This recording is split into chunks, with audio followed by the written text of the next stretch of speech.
Good afternoon, everybody. I'm back with actually a special Senate today. I wasn't planning on doing a Senate today. I was going to do just wear blue. I was going to wear a blue de Chanel or something, and something I already had a video on. But I woke up this morning, and if you follow along, yesterday I posted Perry Ellis 360 Red. And when I woke up this morning, someone said on one of the comments, I post a lot of places on Facebook groups, Instagram, YouTube, and TikTok also. On one of the comments I got this morning, someone said it had similar notes to Xerjoff Naxos. And so I remembered that I had a Discovery set that I hadn't opened yet for Xeroff. And the owner of my brick and mortar perfume place called the Scent Masters, he's been dying to get me to try this. And so finally I went ahead and I bought this Discovery set, and in it was a Naxos. So, I remember all the hype about Naxos, but I don't remember the notes. I've been doing this for like 4 years, 5 years. I've been into fragrances.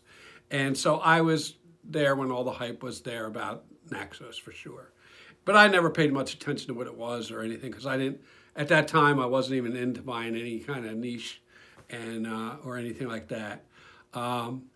So that being said, when this person said the notes were similar, and they said something about it's 10 times the price, without even looking, I said, well, I got a Discovery set.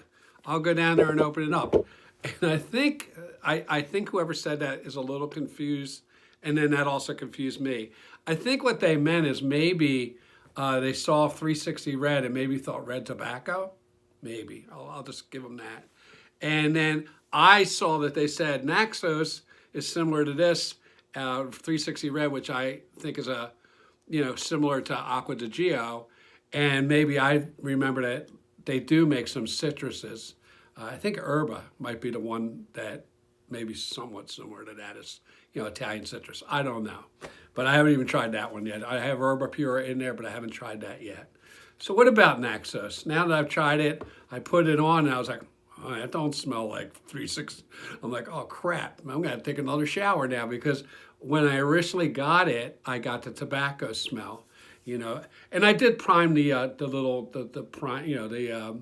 sample bottle, because I know it's been sitting there for a while. So I did spray about 4 sprays before I did it, but still I got that tobacco right off the pat. But I also got some, I got something that tampered that down a little bit.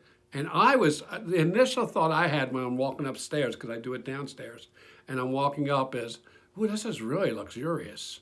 And as I was climbing the steps, I started to get the honey, the tobacco.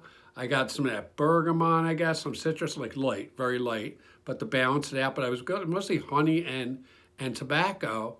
And I thought, still, this is not going to be too good for the summer. Could be a little cloying because it has tobacco. Because it has honey. So I'm thinking, I don't know. And I got upstairs, and Miss Floss smelled it, and she gave it a 4. And she said, oh, it smells like coconut. I don't know. I don't really think I like that. But remember, I had just sprayed it on, and I probably did about 5 sprays. So then I went and I looked at the notes, and I'm looking at it. I'm looking at it was compared to, it's compared to Mugler, Amen, Havon. I don't have that. I do have tobacco fragrances, though. And I'll mention some of them I have. I have red tobacco. I think the beauty of red tobacco isn't the beginning. Some people do think it's that. But the dry down of red tobacco is a very nice tobacco vanilla smell. Very, very nice. And it lasts like the next morning. So I'm not saying this smells like that at all, but that's where I was going with it. Because like you could get that vanilla and the tobacco as I was smelling it throughout the day. And I've had it on now for like 4 hours. And then I also have Herod I only have a decan of it, but I have Herod. I've sprayed that on. I have Banana Republic tobacco and Tonka bean. I have CK Shock back there. I have one by the Fortisenovic called Tobacco Pod, which is kind of a vanilla tobacco. This really, even though I do get the vanilla and I do get the tobacco, the key in this really is the combination of the jasmine, the honey, the tobacco. Jasmine, honey, tobacco, with the vanilla coming in, and the citrus is going off. So I want to read the notes on this. Sorry, I'm going to have to look down. It has bergamot and lemon, and then it has lavender, jasmine, cinnamon, honey, casmeran, and then it has tobacco leaf, tonka bean, and vanilla bean. And so as I've been wearing this, I'm like, and I'm trying to think of what it could smell like. I'm looking at Fragnatica, and I'm looking at, Parfumo, and everybody's saying what they, oh, it's like this, it's like that. And for some reason, I'm just getting the jasmine, the honey, and the tobacco. But now the tobacco's waning some. It's just sitting there in the back. And I think it's combining with that casmeran, which can have like a smoky effect. But mostly it's the honey and the jasmine that I'm getting. And it's a beautiful, beautiful smell. And one I thought this sort of reminded me of, which has a really good honey, is Florist Honey Oud. I actually thought that's more, because that has a floral too. It doesn't have jasmine, but it has a rose.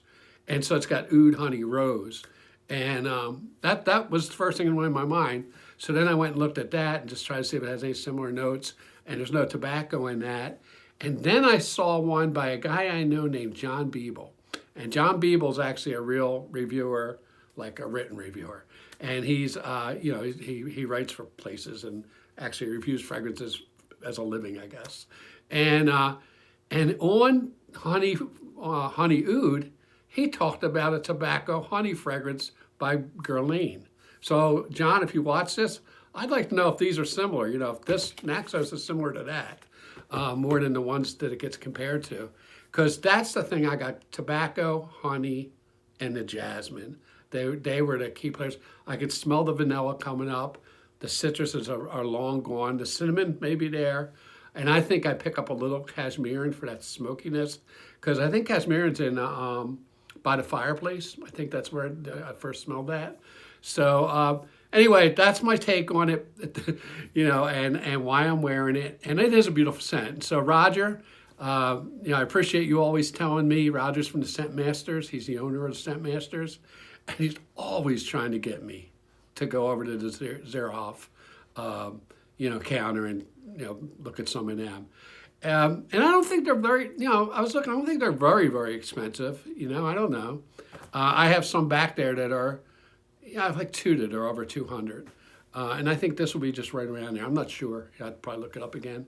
The only problem is, it's not really meant for this. I mean, I can wear it casually, but it's not a t-shirt one. This is a luxury Italian fragrance in a luxury bottle, and it would be for special occasions, I think, date nights and stuff like that. So that's my take on it. I'm really glad that by that, whatever, I don't know if it was a mistake or what, but somehow you got me to break open this.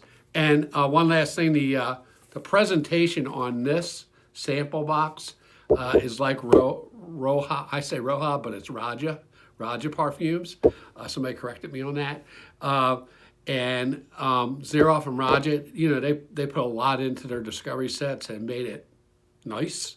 Where, that other one by, I think it was Ete de Lawrence, they just packed these little samples in there, and I couldn't even use them. So anyway, that's that on those discovery sets. And please help me be kind. I wasn't that kind on Ete de Lawrence. But they need to work on their game if you're going to charge the same price, if you're going to say you're charging the same price. So with that, help me be kind.